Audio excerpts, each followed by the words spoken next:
On my 66th birthday, my son stood up in front of my employees, lifted a glass of champagne, and calmly announced that I was no longer mentally fit to run the company I had built from nothing. The words themselves weren't shouted. They were delivered smoothly, practiced. That made them worse. We were standing inside the main warehouse of Hale Industrial Supply in Phoenix. The forklifts had been pushed aside to create space for long banquet tables. Blue and silver balloons were tied to steel beams. A banner stretched across the far wall. Happy 66th, Robert. The smell of catered barbecue mixed with engine oil and dust. The familiar scent of a building I had walked into almost every morning for 32 years. I remember thinking, just minutes earlier, that it felt right. Not retirement, not surrender, just transition. Trevor had insisted on organizing the celebration. You deserve something public, he told me. You built this place. He stood near the center of the warehouse floor now, suit perfectly tailored, tie precise, posture confident. He looked less like my son and more like a keynote speaker at an industry conference. He tapped his fork against his champagne glass. The sound cut through the chatter. 40 employees turned toward him. Managers, supervisors, accountants, warehouse crew, people I had hired, people I had promoted, people whose mortgages had been paid because this company survived recessions, supply crises, and a pandemic. Trevor smiled. Before we celebrate my father's incredible career, he began, there's something important everyone deserves to know. There was nothing unusual in his tone. It was corporate calm, measured, strategic. Over the past several months, he continued, we've observed concerning signs regarding my father's cognitive health. The warehouse went quiet in a way I had never heard before. Not noisy quiet, heavy quiet. As painful as this is to say publicly, he went on, medical professionals have advised that it would be irresponsible to allow him to continue making executive decisions alone. I felt the air change. You can sense it when a room shifts against you. I did not interrupt. I wanted to hear exactly how far he would go. Trevor opened a dark leather folder. Last week, I filed a petition for temporary guardianship with Maricopa County Court. Pending confirmation, I will be assuming executive control of Hale Industrial Supply. A murmur rolled across the warehouse floor. Someone whispered, "What?" My CFO stared at me. Our operations manager's jaw tightened. A few younger department heads exchanged glances, not shocked, but uncertain. The banner behind Trevor still read, Happy 66th. He continued speaking. This isn't about removing my father. It's about protecting him, protecting this company, protecting all of you. There it was. He framed it as protection, not displacement. Protection sounds noble. Control sounds aggressive. Protection wins rooms. Then he turned toward me. Dad, he said gently, you don't have to carry this anymore. 40 people watched my reaction. 32 years of leadership compress into a single second when everyone waits to see if you'll lose your temper. I did not raise my voice. I did not step toward him. I asked one question. Show me the court order. Trevor's smile didn't flicker. It's already filed. Our attorneys confirmed receipt this morning. Our attorneys, not my attorneys. He closed the folder. I know this is difficult, he said to the employees. But stability matters. One of the younger managers began clapping hesitantly. Then another. The applause was uneven, unsure. But it spread. That was the moment I understood something fundamental. This had been prepared. You don't get 40 people to clap for a coup unless you've been whispering in advance. The celebration resumed awkwardly. Employees approached me carefully. Are you okay, Robert? Maybe this is temporary. You deserve rest. Rest. I have never requested rest. By the end of the evening, my executive access card no longer opened the top floor office. Security apologized. System update, the guard said. I drove home without calling Trevor. He arrived an hour later. He did not avoid eye contact. He walked into the kitchen, poured himself water, and said, I did what you couldn't. I asked him one thing. Do you believe I'm incompetent? He didn't hesitate. I believe you're becoming unpredictable. Unpredictable. I have built supply chains across 3 states. I have negotiated contracts under Department of Defense compliance review. I have managed 7-figure credit lines through market crashes. Unpredictable. That night, I went to my office at home and opened the safe where I keep our original incorporation documents.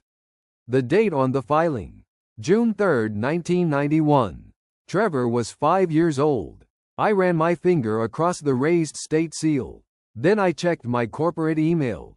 Access denied. I tried the bank portal. Password incorrect. I didn't feel anger. Not yet. I felt calculation. Because if Trevor had moved publicly, he had moved legally. And if he had moved legally, he had prepared documentation. Which meant somewhere, in a court registry, there were papers bearing my name. Papers I had never signed. And if those papers were convincing enough to make my employees clap, then this was not a birthday speech. It was Phase 3, and I was already late to Phase 4. My name is Robert Hale. I am 66 years old. I served 20 years in the United States Air Force before building Hale Industrial Supply from a rented corrugated metal warehouse into a regional distributor operating across Arizona, Nevada, and New Mexico. I do not forget numbers. I do not forget contracts. And I do not sign documents I have not read twice. After Margaret died 3 years ago, the house became too quiet. Trevor suggested moving back, for a while. It'll be easier for both of us, he said. At first, it was. He handled vendor calls when I traveled. He updated our ERP system. He introduced digital dashboards that impressed the board. Investors liked him. He spoke in phrases they understood. Scalability, leverage, strategic liquidity. I spoke in margins, logistics, and risk exposure. 6 months before my birthday, Trevor proposed acquiring a distressed logistics firm in Reno. He presented polished slides, projected growth curves, optimistic integration models. The numbers were aggressive, too aggressive, debt-to-equity ratios beyond comfort. Private lenders involved. I declined. The board meeting that day ended politely. But something shifted afterward. Trevor stopped debating openly. Instead, he started meeting with board members individually. I didn't know that at the time. I learned it later. One by one, conversations were happening without me. He framed them carefully. "Dad's still sharp," he would say. "But he's slowing down. Slowing down. Not incompetent. Not yet. Just slower." It's remarkable how effective gradual language can be. You don't accuse a man of decline overnight. You suggest fatigue, then forgetfulness, then instability. 3 months before my birthday, our CFO began sending financial summaries to Trevor first. I asked why. "Just aligning with succession planning," he said. Succession planning. No one had discussed succession with me. 2 weeks later, our HR director quietly mentioned that Trevor had requested access to my executive health insurance records for planning purposes. I denied the request. I assumed that ended it. It didn't. Around the same time, I noticed something else. During board meetings, Trevor would occasionally interrupt me. Not aggressively, just to clarify. He would rephrase my statements in more modern terms. Translate them, as if I needed assistance expressing myself. Once, when I asked a follow-up question about projected transport costs, he leaned back and smiled. "Dad already asked that earlier," he told the room. I hadn't, but 2 directors nodded as if I had. That was the first moment I felt something uncomfortable. Not confusion, isolation. He was rewriting the perception of my presence in real time. 6 weeks before my birthday, I received an email from a private clinic requesting confirmation of a cognitive screening appointment. I assumed it was spam. I ignored it. Later, I would discover that the appointment had been attended virtually, with consent forms signed digitally. Using my identification, the groundwork was being built quietly. By the time Trevor stood in the warehouse with that champagne glass, the narrative had already been seeded. Fatigue, forgetfulness, resistance to modernization, concern. You don't stage a public displacement without preparing the audience. That applause didn't begin in that warehouse. It began months earlier in boardrooms and private lunches. The morning after the birthday announcement, I drove to the office before sunrise. Habit. Routine. The guard at the front desk looked uncomfortable. My badge isn't scanning, I said. He tried again. Red light. System must be updating, he muttered. I called our IT director. He hesitated before answering. Trevor instructed us to restrict executive-level access pending court review. Pending court review. Meaning he expected approval. Meaning he was confident. I drove straight to Daniel Pierce, my attorney of 15 years. Daniel is not easily rattled. That morning, he was careful with his words. There is a guardianship petition filed in Maricopa County Court, he said. Temporary executive transfer requested. Attached were 2 medical evaluations, both diagnosing early cognitive impairment. I read every page. I did not recognize the physicians. I had never met them. The consent forms bore my signature. But the pressure pattern was wrong. The slant slightly off. Someone had practiced. Robert, Daniel said quietly, if this petition is granted, he controls your voting shares. How quickly? I asked. If the judge sees no objection, within weeks. Weeks. 32 years of work. Reduced to weeks. But something else bothered me more than the paperwork. The confidence. Trevor didn't look worried at that party. He looked certain. Certainty only comes when you believe the system is aligned. And if the system was aligned, then I was already outnumbered. The first confirmation that this wasn't just about perception came from the bank. It was 10:17 a.m. when my direct relationship manager called. Mr. Hale, we need verbal confirmation regarding a transfer executed last Thursday. I didn't authorize a transfer, I said. There was a pause on the line. It was initiated using your executive credentials from the corporate workstation. How much? $1,200,000. Silence. Destination? A Delaware holding entity. Ridgeway Strategic Holdings. I wrote the name down. I had never heard of it. Who is listed as managing director? I asked. Trevor Hale. I didn't feel anger. I felt precision. Freeze further outgoing transfers immediately, I said. Flag any authorization tied to my credentials. I'm reviewing internal access logs. Within 15 minutes I was in Daniel's office again. He contacted the bank's compliance division. Meanwhile, I drove to the warehouse and requested server access logs from IT. They were reluctant. Trevor instructed us to route executive review through him, the IT director said. That instruction is suspended, I replied calmly. Reluctantly, they complied. The login activity told the story. Thursday night, 11:43 p.m. My office workstation activated. Administrative override applied. Multi-factor authentication redirected to a secondary device. That device belonged to Trevor. The transfer was staged in 3 smaller movements over 90 minutes to avoid automatic audit flags. It was careful, professional, not impulsive. Daniel's team pulled Ridgeway Strategic Holdings registration data. It had been formed 5 months earlier. 5 months. Registered through a Nevada corporate services firm. Its purpose description. Strategic Acquisition Management. That same week, Trevor had reintroduced the Reno Logistics acquisition proposal, the one I rejected. Only this time, it was framed differently. He wasn't asking for company approval. He was informing the board that external partners were evaluating the opportunity. Ridgeway was the partner, and the $1.2 million was seed capital. My capital. That evening, I waited until Trevor returned. He walked into the kitchen, removed his jacket, and poured water as if nothing had shifted. You used my credentials, I said. He didn't pretend not to understand. I reallocated dormant capital. You moved over $1 million without authorization. I preserved it from stagnation. You forged access. He turned toward me slowly. You're focusing on technicalities. I studied his face. No panic, no defensiveness, only impatience. Why Ridgeway? I asked. Because the board wouldn't approve Reno under your oversight. So you created a shadow vehicle. He didn't deny it. You're too cautious, he said. Markets reward speed. Markets punish recklessness. His jaw tightened slightly. You've been risk-averse for years. I've been solvent for 32. There was a pause. You're not thinking long-term anymore, he said finally. That sentence stayed with me. Not thinking long-term. It wasn't about business performance. It was about narrative alignment.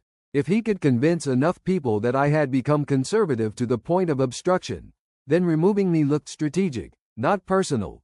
2 days later, Daniel's forensic accountant uncovered something worse. The $1.2 million wasn't the only movement. Over 4 months, smaller consulting payments, $85,000 here, $140,000 there, had been routed through vendors tied to Ridgeway. The vendors provided logistics optimization analysis. Their address traced back to the same Nevada Corporate Services office. The siphoning wasn't sudden. It was incremental, slow enough to avoid detection, layered enough to look legitimate. This wasn't a son reacting emotionally to rejection. This was a structured capital diversion strategy. And if the guardianship succeeded, every questionable transaction could be attributed to executive decline. I would be the liability. He would be the stabilizer. Daniel requested an emergency board session. Trevor arrived prepared. He presented projected returns from the Reno acquisition. He dismissed the Delaware entity as temporary holding infrastructure. When Daniel mentioned unauthorized transfers, Trevor reframed them as pre-authorized flexibility under succession planning. 2 board members supported him openly. 1 abstained. 1 avoided eye contact. The vote to suspend executive authority until court review passed 3-2. My voting shares were temporarily frozen pending guardianship determination. I was officially sidelined inside my own company. Not permanently, yet. That night, I reviewed every document Trevor had circulated to the board over the past 6 months. I noticed patterns, language about transition, references to capacity thresholds, subtle suggestions of aging founder risk. He hadn't just prepared documents. He had prepared minds, and if minds were already aligned, then paper would follow. But there was one problem in his design. He assumed I would react emotionally. He assumed I would shout, argue, create spectacle. Instead, I documented every transfer, every login, every timeline inconsistency, because structured betrayal requires structured response. And the deeper we looked, the more deliberate it became. The guardianship hearing was scheduled for 3 weeks after my birthday. 3 weeks is a long time when your authority has already been suspended. In that period, Trevor acted as interim executive. He signed vendor extensions. He restructured internal reporting lines. He held town hall meetings explaining the transition. He did not mention the word guardianship publicly. He used a better word: stability. Meanwhile, the business press continued circulating the narrative. One headline read, "Founder under cognitive review as son steps in." Under cognitive review. Not accused. Not challenged. Reviewed. Language matters. Investors called the CFO for reassurance. The CFO reassured them. The courtroom was smaller than I expected. Guardianship proceedings are not dramatic affairs. No juries. No theatrical cross-examinations. Just documentation and a judge deciding whether someone is capable of controlling their own life. Trevor arrived with 2 attorneys. Both specialized in elder capacity disputes. That detail alone told me this was not improvised. They submitted 2 medical evaluations diagnosing early-stage executive impairment. Internal emails showing erratic tone. Witness affidavits from 2 board members citing repeated question loops in meetings. Repeated question loops. I remembered the meeting they referenced. I had asked a follow-up question about shipping contracts. Trevor had reframed it as repetition. The difference between clarification and confusion is often perspective. Trevor's attorney addressed the judge calmly. "This is not punitive. It is protective. Mr. Hale has built an extraordinary company. But market volatility requires decisive leadership." Protective. Again. The word returned. Daniel responded methodically. He challenged the medical evaluations. He requested verification of physical examinations. Under questioning, one physician admitted the evaluation had been conducted via telemedicine. Was Mr. Hale physically present? Daniel asked. No. Was identity verified beyond uploaded documents? Through digital submission. Who uploaded the documents? The physician hesitated. The login traced to a corporate VPN. The VPN administrator was Trevor. The judge's expression shifted slightly. Not enough, but enough to register. The judge did not dismiss the petition that day. Instead, she ordered an independent neurological evaluation conducted by a court-appointed specialist. Results would determine temporary control. If the neurologist confirmed impairment, Trevor would gain extended authority. If not, the petition could collapse. For the first time since the birthday party, I faced measurable uncertainty. Because independent evaluations are not predictable, fatigue, stress, age, they all influence performance. And Trevor knew that. 3 days later, during the evaluation process, I experienced a sudden episode of dizziness in my home office. The room tilted briefly. I steadied myself on the desk. It lasted only seconds, but in a courtroom narrative, seconds can become symptoms. When the neurologist began cognitive testing, memory recall, executive sequencing, pattern recognition, I felt something unfamiliar. Pressure, not from confusion, from consequence. Trevor sat behind the glass observation partition, watching. He wasn't smiling. He was studying. If I hesitated, it would reinforce his case. If I rushed, it would look erratic. The testing lasted 3 sessions. 3 controlled environments where my competence was reduced to metrics. When it ended, the neurologist's report would decide more than corporate authority.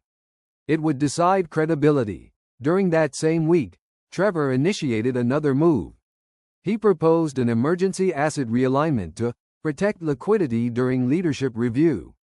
2 directors supported it. If passed, the measure would transfer discretionary spending authority exclusively to him until final court determination. Daniel warned me privately, if this vote passes before the neurologist's report, even a favorable ruling won't restore immediate operational control. Trevor wasn't waiting for the judge. He was restructuring the battlefield while the court deliberated. The neurologist's final assessment arrived on a Thursday afternoon.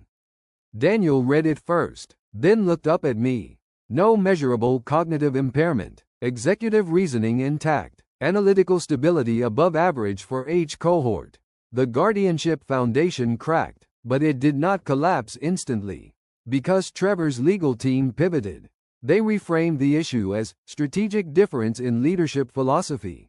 No longer incompetence, now misalignment, which meant even if guardianship failed, the board could still vote me out through governance mechanisms. I had won the medical battle. The corporate war remained open. The neurologist's report protected my reputation. It did not protect the balance sheet. Within 48 hours of the court's preliminary ruling, Daniel's forensic team uncovered the full scope of Trevor's exposure. The Reno Logistics acquisition, the one I refused, had not been abandoned. It had been executed privately through Ridgeway Strategic Holdings. Purchase price, $4.6 million. Financing structure, $1.2 million diverted corporate capital, $600,000 personal equity, $2.8 million in private debt. The private debt was the critical piece. It was not traditional bank financing. It was structured through high-yield lenders specializing in distressed asset leverage. Short maturity window, aggressive enforcement clauses, personal guarantees. Trevor had signed them personally. Default date, 62 days from the acquisition closing. We were already 41 days into that window. Reno Logistics was bleeding cash. Fuel contracts were mispriced. Maintenance costs had been underestimated. 2 major shipping clients had not renewed. Trevor's growth model assumed rapid integration into our distribution network. That integration required my approval, which he did not have. Without integration, the acquisition was a liability. With integration, it required board authorization, currently under dispute. He was cornered by math, and math does not negotiate. There was another discovery. 5 months earlier, Trevor had quietly increased my corporate life insurance policy from $1.5 million to $3 million. The justification filed with the insurer cited key executive risk mitigation. The beneficiary remained the corporate trust. The corporate trust, under guardianship, would be controlled by him. Daniel didn't speculate. He simply laid out the structure. If I were declared incapacitated, Trevor would gain voting control. If I died, the payout would eliminate his Reno exposure immediately. It wasn't about hatred. It was about solvency. The recording from the former executive assistant came 2 days later. She had resigned quietly and contacted Daniel through a private channel. She had recorded Trevor during a late-night call with one of the Nevada lenders. "We're close," Trevor said on the recording. "The court process?" the lender asked. "Yes, once guardianship stabilizes, I'll liquidate underperforming divisions. Worst case, the health issue accelerates." "Accelerates?" "He's 66," Trevor replied calmly. "Cardiac events happen." There was no threat in his voice, only statistical framing. That sentence shifted the investigation from corporate governance dispute to criminal exposure.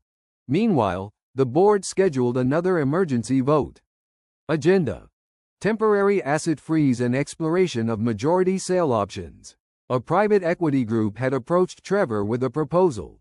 If executed, the deal would inject immediate capital, enough to cover his debt obligations before prosecutors intervened. The vote was set for Tuesday. The default window closed the following Monday. The timeline was tightening. Daniel was candid. If federal authorities delay, he may secure the sale and isolate himself from personal liability. Which meant even if criminal charges followed, the financial damage would be complete. He could walk away solvent. For the first time, I allowed myself to consider the possibility that he might succeed. Not legally, strategically. If the board passed the asset freeze and sale motion, even a later indictment would not restore the company's original structure. Ownership dilution would be permanent. The business I built would survive, but it would not be mine.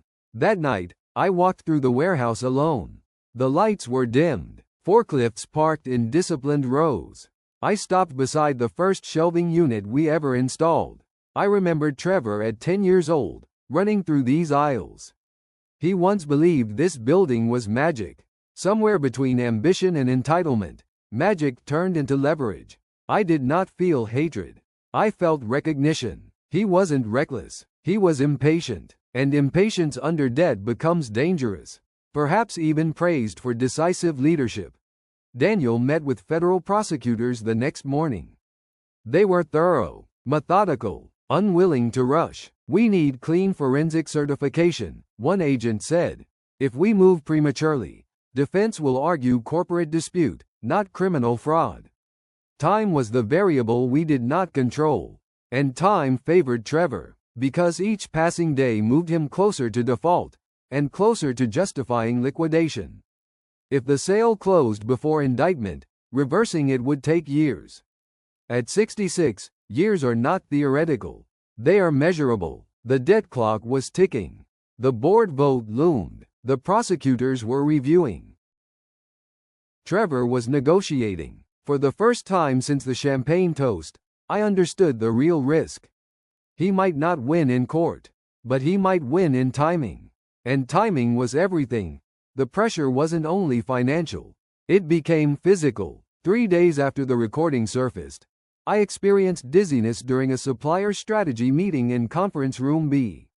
It wasn't dramatic, just a brief shift in balance. The room tilted for half a second. I placed my hand on the edge of the table.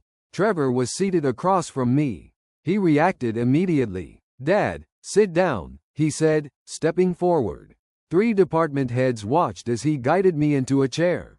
"See," he murmured quietly enough that only I could hear. "This is what I've been trying to prevent." The moment lasted maybe 20 seconds. But perception stretches seconds into narratives. Later that afternoon, 2 employees asked privately if I was feeling all right. That was when I understood something critical. Even if the neurologist cleared me, Visible episodes would reinforce doubt. And doubt spreads faster than documentation. That night, I checked my blood pressure medication out of routine. The pills looked slightly different.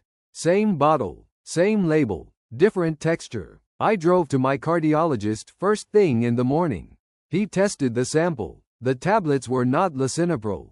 They were a calcium channel blocker prescribed at a dosage inconsistent with my treatment plan. In isolation, it might not be lethal. Under stress, it could cause hypotension severe enough to trigger collapse. "Who has access to your medication?" he asked. "I do," I said. "And Trevor?" I did not confront him immediately. Instead, I installed discrete cameras in the hallway and downstairs bathroom cabinet area. 2 nights later, at 1:12 a.m., the footage recorded Trevor entering the bathroom. He remained inside for 4 minutes. The cabinet door opened, closed. He exited calmly. The next morning, I confronted him in the kitchen. "You were in my bathroom at 1:12 a.m. He didn't flinch. "You're recording the house now? You switched my medication." He exhaled slowly. "You're proving my point." "My point?" I asked. "You're paranoid." The brilliance of that statement was its positioning. If I accused him without evidence in public, it would reinforce instability. If I remained silent, the physical risk persisted. Gaslighting functions best when paired with plausible deniability. 2 days later, the pressure escalated. I received a call from our CFO at 7:30 a.m. "Robert, we need you at the warehouse immediately." When I arrived, emergency responders were outside. One of our delivery trucks had been involved in a minor collision. No injuries, but the driver reported that I had personally authorized a route change late the previous night. I had not. A digital authorization had been sent from my corporate email at 11:17 p.m. The email included a directive overriding safety protocol. It was forged. If the accident had been severe, that email would have been presented as evidence of reckless judgment. The timing aligned with the board vote scheduled in 4 days. Daniel's forensic analyst traced the email header. It originated from an internal server mirror, accessible only with elevated administrative privileges. Privileges Trevor had requested during the system modernization months earlier. The design was expanding. It wasn't only about debt or control. It was about constructing a pattern of incompetence. Medical, operational, behavioral. If enough incidents accumulated, perception would override evidence. That evening, I stood alone in the warehouse. The metal rafters hummed quietly. I allowed myself a single thought I had resisted until then. If Trevor felt cornered by debt, and if his strategy relied on accelerating signs of instability, what would stop him from pushing further? The medication swap had not caused harm. The email forgery had not caused disaster. But they were probes, testing reactions, testing thresholds. He wasn't trying to kill me. He was stress testing the narrative. But stress testing fragile systems sometimes breaks them. The board vote was 4 days away. The federal prosecutors were still reviewing. The Reno default window was narrowing. If he secured liquidity before indictment, if the board sided with him, if one more incident occurred publicly, he might not need a judge's approval. The system would declare me obsolete on its own. For the first time since this began, I felt urgency. Not anger, urgency. Because structured betrayal had shifted into structured risk. And risk, when unmanaged, escalates. The board vote was scheduled for Tuesday at 9 a.m.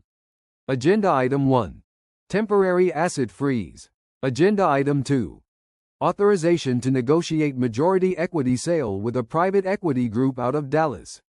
If both passed, Trevor would gain operational authority broad enough to move capital before any federal action could stop him.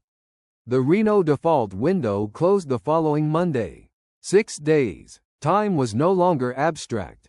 It was arithmetic. The private equity offer. Daniel obtained a copy of the non-binding letter of intent. It was structured cleverly. The acquisition would not be labeled as a sale. It would be framed as strategic investment capital. But the terms were clear. Board voting control would shift to a new holding trust. Trust administrator. Trevor Hale. If signed, the deal would inject enough liquidity to satisfy his Nevada creditors before default. Even if criminal charges followed, the transaction would be complex to unwind. Even with indictment, Daniel said, the equity restructuring could survive litigation. That sentence settled heavily, because it meant legal victory might not restore ownership. The company would survive, but control would fracture. The board fractures. 2 directors had already signaled alignment with Trevor. A third was undecided. The CFO remained neutral publicly but was increasingly operating under Trevor's direction. I requested individual meetings with each board member. 1 declined. 1 agreed reluctantly. The undecided director listened quietly as I presented forensic evidence.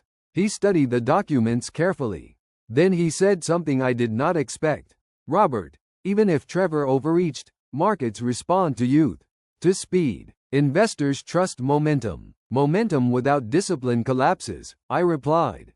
He nodded. But discipline without growth stagnates. It wasn't accusation. It was generational philosophy. And that difference was enough to justify transition in some minds. The media pressure intensifies. On Sunday evening, a regional business outlet published an op-ed. Is it time for founders to let go? My name was not in the headline, but it was in the 3rd paragraph. The article referenced industry insiders expressing concern about aging leadership in volatile supply chains. Trevor did not deny involvement. He didn't need to. Public doubt amplifies quietly. By Monday morning, 2 vendors requested written confirmation regarding executive authority. The market was waiting for clarity. Clarity favors decisiveness. Trevor looked decisive. I looked embattled. The federal delay. Daniel called Monday at 2:15 p.m. They're still reviewing digital chain of custody. They won't move before Wednesday at the earliest. Wednesday. The board vote was Tuesday. Trevor's creditors expected payment by Monday of the following week. If the vote passed and the Dallas capital injection agreement was signed Tuesday afternoon, liquidity would arrive before default. If liquidity arrived before indictment, prosecutors would face a more complicated unwinding. The system was moving slower than debt. Debt always moves faster. Monday night, I drove to the warehouse after dark. The lights were dimmed. The building felt larger at night, colder. I walked past the loading docks and stood in the center of the floor where Trevor had made his birthday announcement. I replayed the applause in my mind. It hadn't been loud, but it had been enough. I considered something I had not allowed myself to consider until then. What if I lost? Not legally, strategically. If the board voted against me. If the Dallas deal closed. If prosecutors waited, I would still expose the fraud eventually. But ownership would shift. The company would no longer be structurally mine. 32 years reduced to minority shareholder status. The thought was not emotional. It was operational, and it forced a decision. I called Daniel at 9:42 p.m. Prepare injunction paperwork, I said. On what grounds? Attempted fraudulent restructuring pending criminal investigation. It may not hold. It doesn't need to hold long, I replied. It needs to slow. That night, I slept less than 2 hours. Not from fear, from calculation. The board convened at 9 a.m. sharp. Trevor entered confident. The private equity representative joined via video conference. The first motion, temporary asset freeze, passed 3-2. The second motion, authorization to proceed with strategic investment agreement, moved to discussion. Daniel filed the emergency injunction at 9:17 a.m. At 9:24 a.m., the court clerk acknowledged receipt. At 9:31 a.m., the presiding judge issued a temporary 48-hour review hold on major equity restructuring pending clarification of ongoing criminal investigation. It wasn't victory. It was delay. 48 hours. That was all. The vote was postponed until Thursday. Trevor maintained composure, but for the first time, his jaw tightened. He understood what delay meant. His debt window was shrinking. The prosecutors were still reviewing. If they moved within 48 hours, the equity sale would collapse. If they did not, The vote would proceed Thursday afternoon. And if it passed, the company would never return to its original structure. The margin between preservation and permanent dilution had narrowed to 2 days. And 2 days, in a debt cycle, is an eternity. The temporary injunction bought us 48 hours. 48 hours between restructuring and indictment. Trevor knew exactly what that meant. If federal prosecutors acted before Thursday afternoon, the equity vote would collapse under criminal scrutiny. If they hesitated, even by a day, the vote would proceed. And once capital entered the structure, reversing it would take years. Years I did not have the luxury to lose. Daniel called at 7:10 a.m. "They're finalizing the affidavit," he said. "But chain of custody on the digital forensics has to be airtight." Airtight by when? Possibly tonight. Possibly. Not certainty. Meanwhile, the Dallas private equity team arrived in Phoenix. They booked conference space at a hotel less than 2 miles from the warehouse. They were preparing as if the vote would pass. Because if they hesitated, another fund would step in. Trevor met them at 11 a.m. He wore the same navy suit he'd worn on my birthday. Controlled, confident. I watched through the warehouse office window as he exited the building and shook hands with the investors. He didn't look like a man under investigation. He looked like a man executing strategy. At 1:42 p.m., Daniel received confirmation from one of the Reno creditors. They were aware of liquidity events in progress. If capital was secured by Friday, they would delay enforcement. If not, legal action would begin Monday morning. The pressure was converging. Corporate vote Thursday. Debt enforcement Monday. Federal action. Uncertain. At 8:52 p.m., Daniel called again. The U.S. attorney signed off. Warrant approved. He did not sound triumphant. Execution scheduled for 6 a.m. tomorrow. Thursday. The same day as the postponed board vote. If agents moved before 9 a.m., the meeting would dissolve. If they were delayed, the vote could proceed before arrest. "Are you certain about the timing?" I asked. "As certain as they can be. As certain as they can be." I drove to the warehouse after that call. The building was quiet. I walked the full perimeter of the main floor. Every shelf, every aisle, every loading dock. I remembered the first contract we secured in 1993. The first payroll we almost missed in 2001. The supply shortage during the pandemic when we operated on 14-hour shifts to avoid collapse. Trevor was there for many of those years. Learning, watching, calculating. At 10:17 p.m., I received a message from one of the board members. Tomorrow's vote remains on schedule unless legally interrupted. Unless legally interrupted, meaning if federal agents arrived after 9 a.m., the vote would proceed. I did not sleep that night. Not because I feared Trevor, but because I understood something irreversible was about to happen. If the arrest executed cleanly, the corporate narrative would shift instantly. If it faltered, Trevor would walk into that boardroom at 9 a.m. and secure majority restructuring. And if he secured it, he would not forgive the attempt. I arrived at the warehouse before dawn. The parking lot was nearly empty. The air in Phoenix before sunrise carries a strange stillness.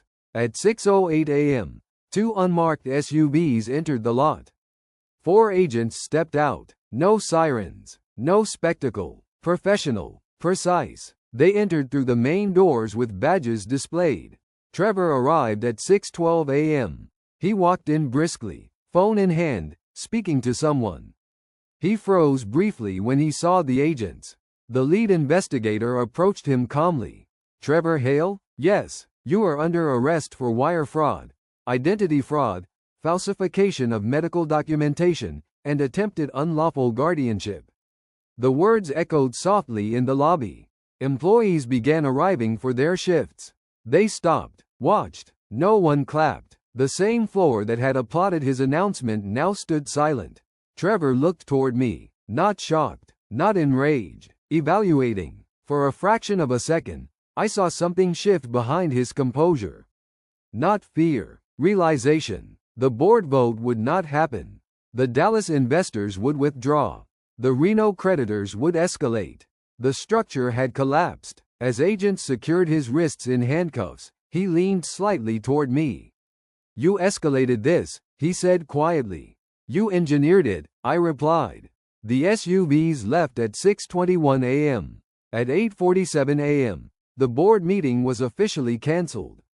At 9:02 a.m., the Dallas investors withdrew their letter of intent. At 10:15 a.m., the Business Journal updated its headline. CEO arrested amid fraud allegations. Perception shifted in a single morning.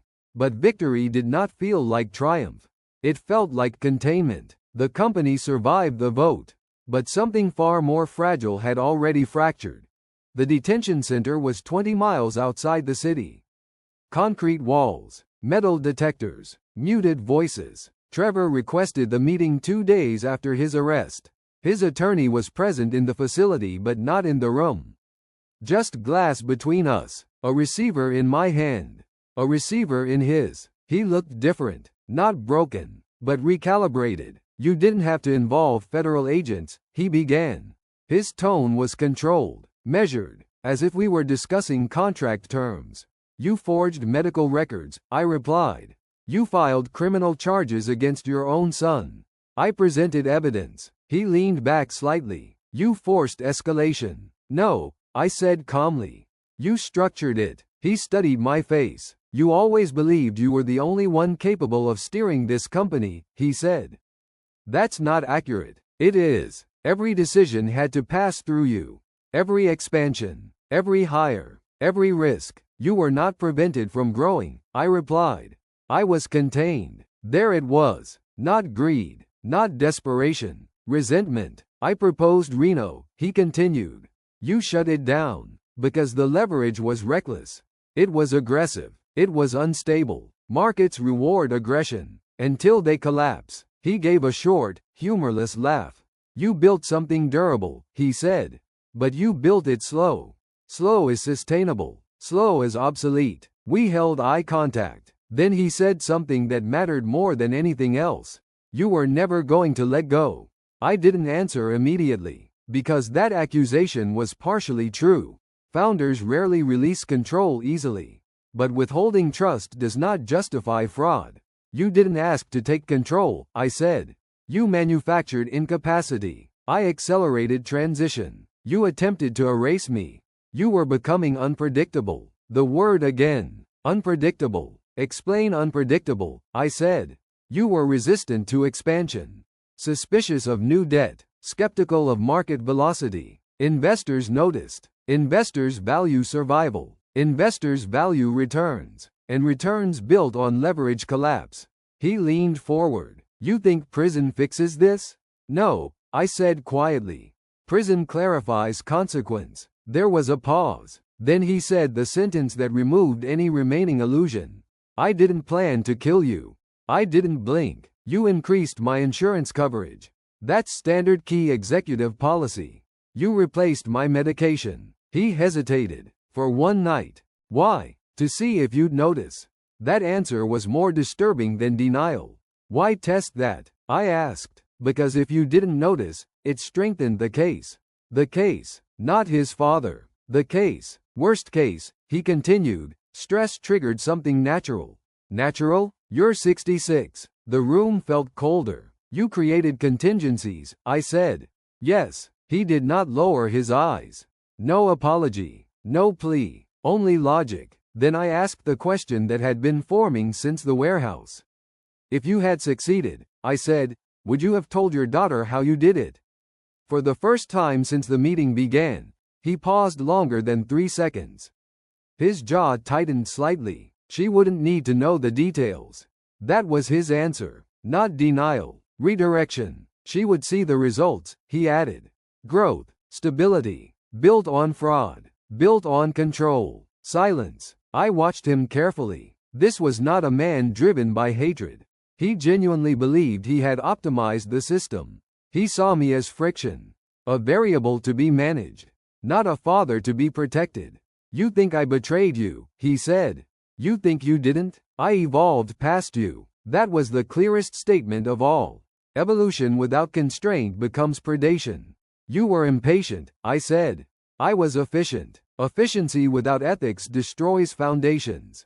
He leaned back. For what it's worth, he said, I didn't expect you to fight this cleanly. I don't fight emotionally. That was your mistake, he replied. No, I said, that was yours. He studied me one last time. You'll run the company again, he said. But you'll never trust anyone the same. That part was accurate. When the guard signaled time, Trevor replaced the receiver without another word. No apology, no remorse, only recalibration. As I stood to leave, I realized something that had not been clear before. He did not see this as betrayal. He saw it as transition. And that distinction was the most dangerous element of all. Trevor accepted a plea agreement in late November. 14 years federal sentence. Asset forfeiture tied to Ridgeway Strategic Holdings. Restitution structured against remaining personal guarantees. The Reno acquisition collapsed entirely within 3 weeks. The Nevada creditors filed claims. The Dallas private equity group withdrew permanently. The board restructured under emergency review. 2 directors resigned quietly. The CFO requested reassignment. Externally, the company stabilized. Contracts were reaffirmed. Vendors returned. Credit lines were restored. Press coverage shifted tone. Founder vindicated. Vindicated is a strange word. It suggests restoration, but restoration implies something returns to its original state. That is rarely true. On my 67th birthday, there was no banner in the warehouse. No balloons. No applause. I arrived before sunrise. The building was quiet except for the hum of refrigeration units and the distant echo of a forklift warming up. I walked the same floor where Trevor had raised his champagne glass. The steel beams looked identical. The concrete was unchanged, but the space felt different. Trust leaves residue when it breaks. You don't see it, you feel it. Employees greeted me respectfully, carefully. Their eyes carried something new. Not doubt, distance. They had witnessed the conflict. They had applauded once. They had remained silent the second time. That silence said more than the applause ever did. That afternoon, I met with Daniel again. We amended the corporate trust structure. The company would not pass to Trevor. Not directly, not indirectly. It would be placed into a long-term stewardship trust with strict oversight conditions. Primary beneficiary, my granddaughter. Release triggers tied to age and external board supervision. No single individual would control it alone again. Inheritance is not a reward. It is responsibility under constraint. Trevor believed control was efficiency. I believe control requires accountability. At home, I opened the safe where Margaret's photograph rests beside our original incorporation papers. Behind them, I keep one more picture. Trevor at 10 years old. Oversized hard hat slipping over his ears. Grinning beside a pallet of steel pipes. He used to run through the warehouse pretending he was directing shipments across the country. He once believed this place was magic. Somewhere between ambition and leverage, that belief hardened into entitlement. Not hatred. Entitlement. He didn't want to destroy what I built. He wanted to accelerate it beyond my tolerance. Debt became the catalyst. Fear of missing opportunity became justification. And justification, once rationalized, erases moral friction. The company survived. The contract survived. The structure survived. But something less visible did not. The assumption that blood guarantees restraint. The assumption that shared history prevents exploitation. The assumption that logic overrides ambition. Trevor did not shout. He did not rage. He did not threaten. He engineered. Layer by layer. Narrative first. Paper second. Pressure third. Contingency fourth. If the medication had not been noticed. If the neurologist had hesitated. If the prosecutors had delayed. If the injunction had not bought 48 hours. The outcome would have been different. Not necessarily criminal, but irreversible. That is what unsettles me most. Not that he tried, but that it nearly worked.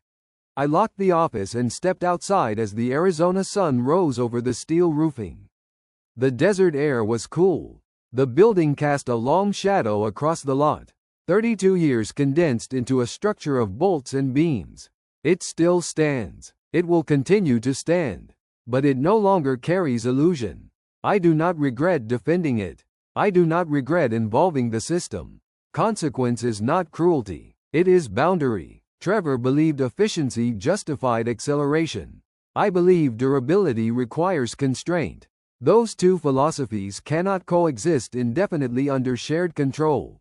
One eventually eliminates the other.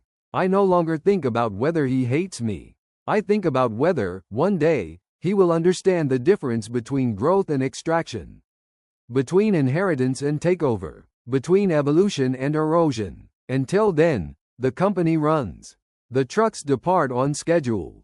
The accounts balance. The warehouse lights switch off at night. And calm justice does not shout. It records. And it endures. 3 months after sentencing, I received a letter. No return address beyond the Federal Correctional Facility in Nevada. I knew the handwriting immediately. Trevor's script was always sharp.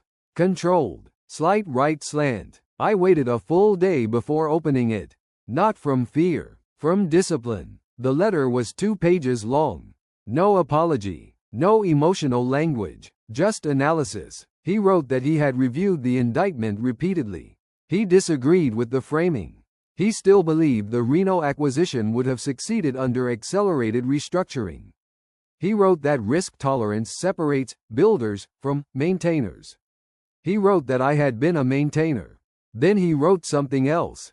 I underestimated how far you would go to protect control. Not protect the company. Protect control. Even now, he interpreted everything through the same lens. At the bottom of the second page, one sentence stood apart. I hope you run it better than I would have. That was the closest thing to concession. Not regret. Concession. I folded the letter carefully and placed it in the same safe as the incorporation documents. Not beside Margaret's photograph. Behind it. The next morning, I stood on the warehouse floor during a routine safety briefing. The crew listened. The forklifts hummed. Orders moved. No one mentioned Trevor. The company had already adapted. Systems always do. What takes longer is recalibrating trust. I no longer assume alignment. I verify it. I no longer assume loyalty. I structure it. Growth without constraint nearly erased what discipline built. Constraint without growth breeds stagnation. Somewhere between those extremes lies balance. Trevor believed speed would outpace consequence. He was wrong. Consequence always catches up. It just moves quietly. And so do I.